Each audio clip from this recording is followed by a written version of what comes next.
Então, nesse sentido, a gente tem aqui mais uma concepção que é a da progressão continuada. O que é isso? Esse roteiro vem explicar para a gente, de forma simples e didática, o que é a progressão continuada, né? Que nunca pode ser confundida com a progressão automática, tá? Se a prova trouxer, a banca trouxer essa confusão entre a progressão continuada e a progressão automática, cuidado, as duas são diferentes. Na progressão automática, alguns estados brasileiros, alguns municípios brasileiros têm a progressão automática. O que é isso? O aluno não pode ser retido. Então, automaticamente, ele passa para a série seguinte, passa para o ano seguinte. Tendo aprendido ou não, ele passa para o ano seguinte. A progressão para o ano seguinte, para a série seguinte, é automática. Não é isso que é a proposta de Brasília. A de Brasília é a proposta da progressão continuada.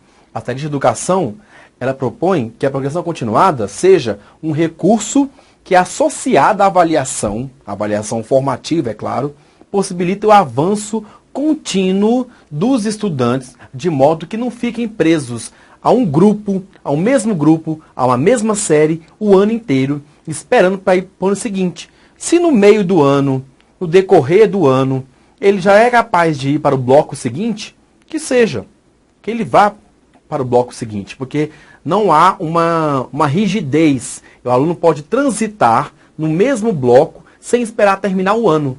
A progressão é continuada. Ele pode nesse mesmo ano, de acordo com a avaliação formativa, que é contínua, o professor verificou que o aluno tem possibilidades de passar para a etapa seguinte, para o bloco seguinte, né? Ele pode avançar, ele pode mudar de turma, por exemplo, dentro de um mesmo bloco, porque continuamente ele é progredido, né? A progressão, ela é focada na lógica do processo, na avaliação formativa e contínua. Então, ele não precisa esperar terminar um ano para poder passar para a série seguinte, porque isso não é lógico. A lógica é que ele faça a progressão desde que ele tenha uma aprendizagem que é compatível com a progressão seguinte, com a etapa seguinte. Esse é o sentido, né? Além disso, pressupõe um acompanhamento sistemático, pautado nessa lógica, né? E o erro é uma possibilidade construtiva. Então, nós não temos um erro aqui simplesmente como algo a ser colocado como certo ou errado, como uma dicotomia simples, né? Que trata de algo que pode... Não, o erro aqui, ele é tido como uma possibilidade. O que o aluno pensou, qual foi a hipótese que o aluno teve em relação àquela aprendizagem.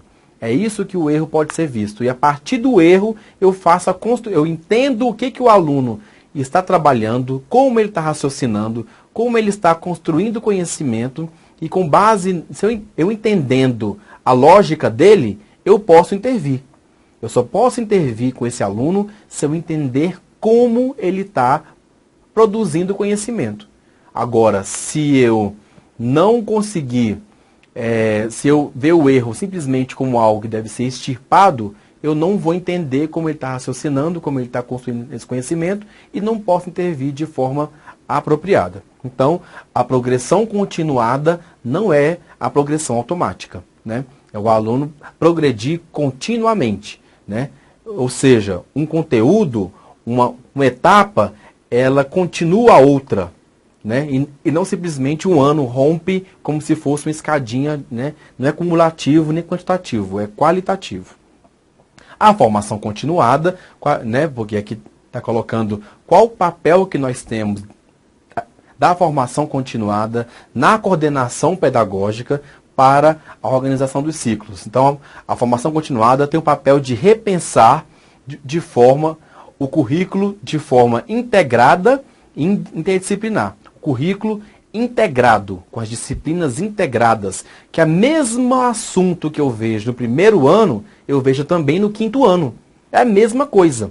Só que com a diferença que do primeiro ao quinto ano, esse assunto vai progredindo continuamente, até chegar no quinto ano. E o aluno vai aprendendo continuamente. Mas o assunto é o mesmo, o tópico, o conteúdo é o mesmo. A diferença é a abordagem, que no primeiro ano desse mesmo conteúdo, ele está começando e vai continuando no segundo, no terceiro, no quarto, no quinto. Então, há uma continuidade lógica sobre isso. Numa ruptura, que o primeiro ano tem conteúdo, aí vem o segundo ano, é outro conteúdo, o terceiro ano é outro, e assim rompe. Não, há uma continuidade nesse sentido.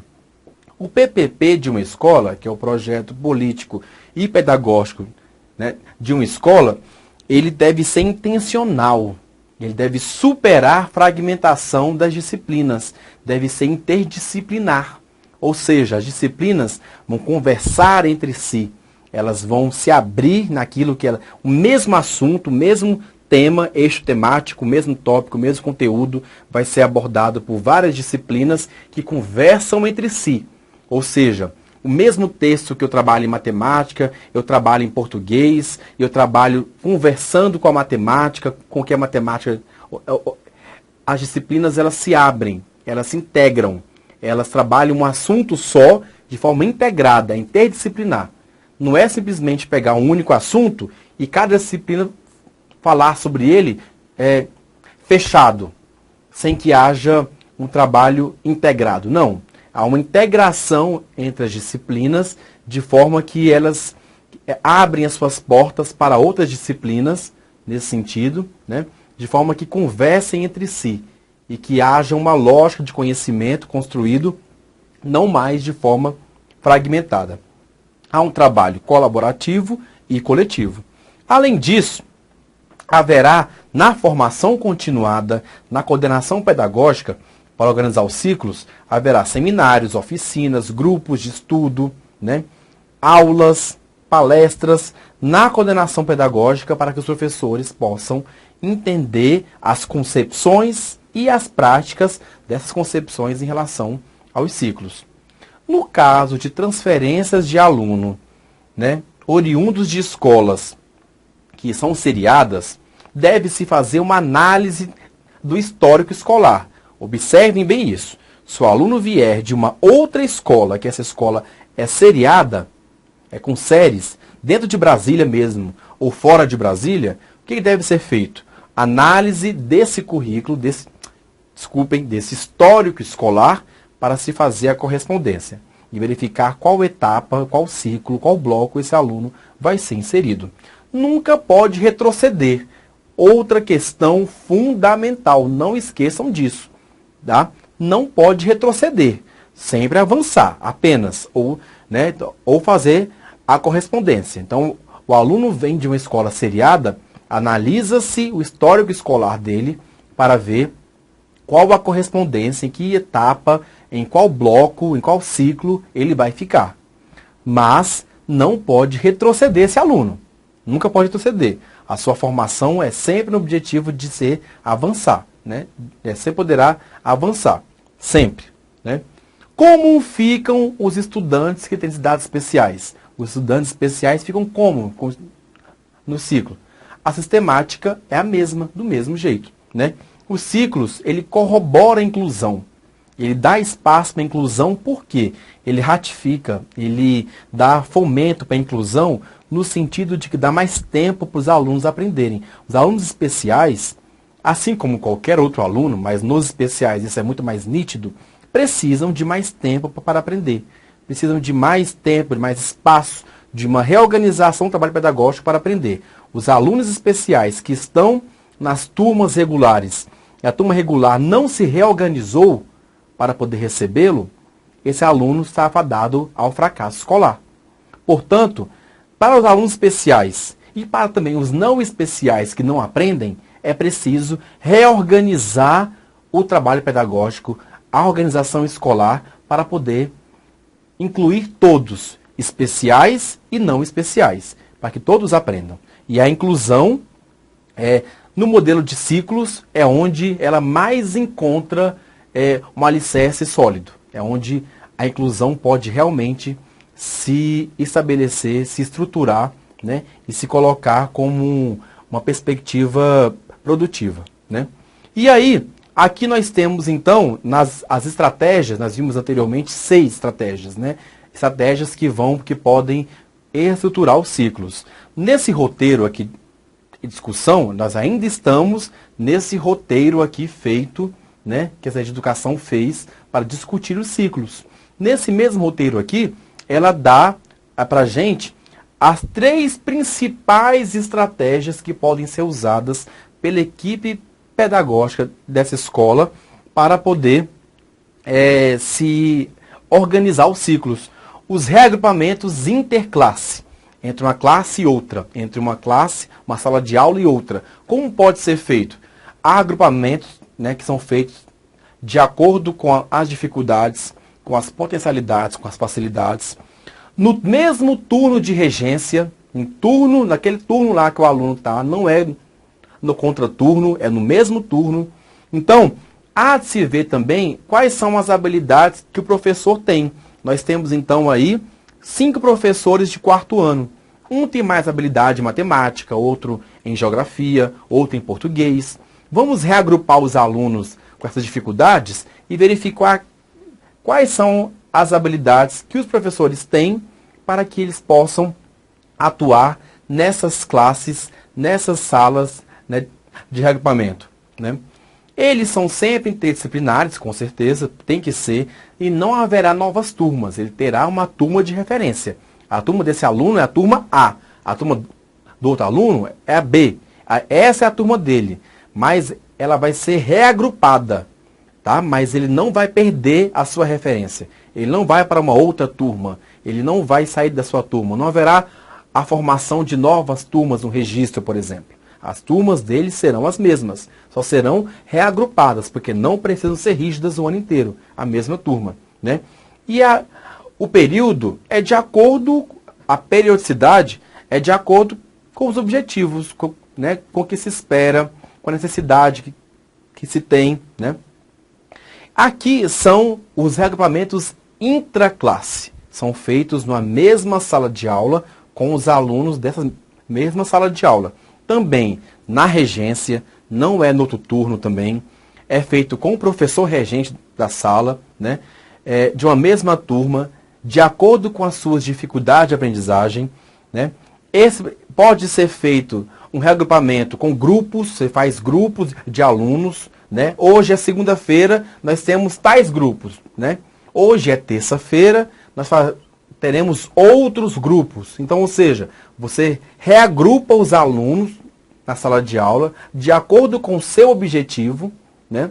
E esses grupos também são feitos de acordo com as suas dificuldades ou facilidades também, para que você possa organizar o trabalho naquele dia. Então, aquele lugar que o aluno tem fixo no mesmo dia, o ano inteiro, não é mais recomendado para o trabalho com ciclos. É preciso que os alunos sejam reagrupados constantemente dentro da mesma sala e também com outras salas para que esse reagrupamento possa facilitar as interações com outros alunos que sabem mais ou que sabem menos e por isso possa produzir melhores aprendizagens.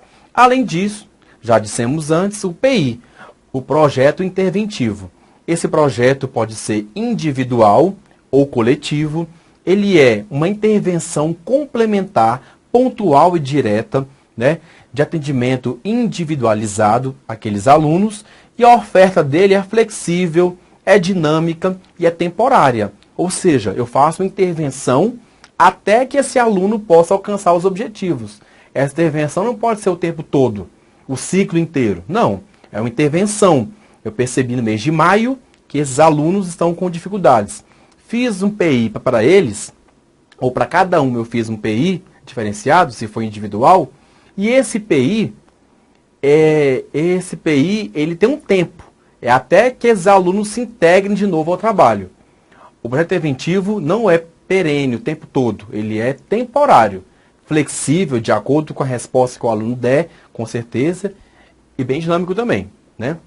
E essa resolução, número 7, de 14 de dezembro de 2010, do Conselho Nacional de Educação, artigo 27, prevê a mobilidade, a flexibilidade dos tempos e dos espaços escolares e a diversidade dos agrupamentos dos estudantes, bem como novas possibilidades como, né, de aprendizagens. Ou seja, essa resolução aqui do CNE já propõe que as escolas organizem seu trabalho de forma a reagrupar os alunos inter ou intraclasse, para que esse reagrupamento possa, né, trazer novas possibilidades para as aprendizagens, né? E aí, onde matricular as crianças que nunca frequentaram as escolas antes, né? As crianças que nunca foram à escola, elas vão direto para o primeiro ano do BIA. O primeiro ano do bloco 1 do segundo ciclo, o BIA, né? Ela, após uma observação dessa criança com o tempo, mesmo que ela não tenha 6 anos, se observa essa criança, se ela já estiver além daquilo que é esperado para o primeiro ano do bloco, ela pode ser avançada para a etapa seguinte. Faz uma vivência, ou seja, ela vai para a etapa seguinte, para o segundo ano ou para o terceiro ano, faz uma vivência, que é uma experiência, para ver se ela realmente está pronta, está preparada para ir para a etapa seguinte. Se ela estiver, ela é avançada, então, para a etapa seguinte. Mas, no primeiro momento, quem nunca frequentou a escola deve ir, em primeiro lugar, para a turma de primeiro ano do BIA. É onde ela tem que ir.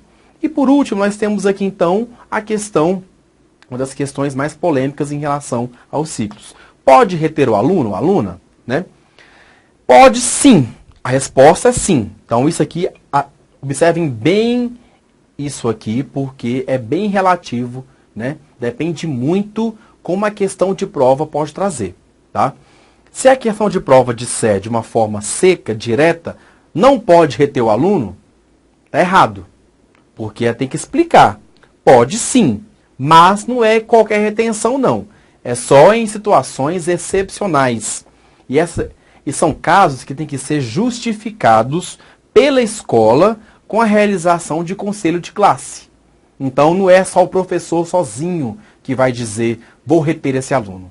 Vou reter esse aluno naquele ciclo, desde que o conselho de classe possa fazer, né, essa análise, essa avaliação e, junto com o professor, possa fazer a decisão se retém ou não o aluno.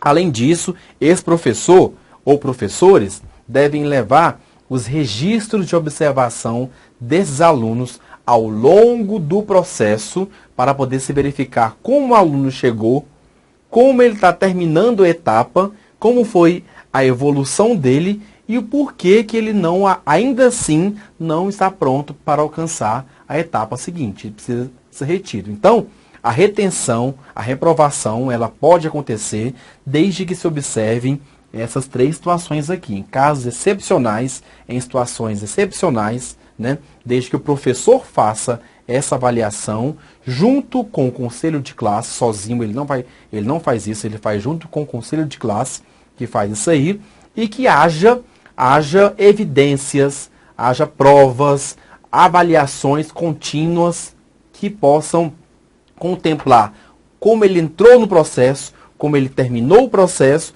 e o porquê que quando ele terminou, ele ainda não estava pronto para ir para a etapa seguinte. Pode reter? Pode, desde que se observe isso aqui.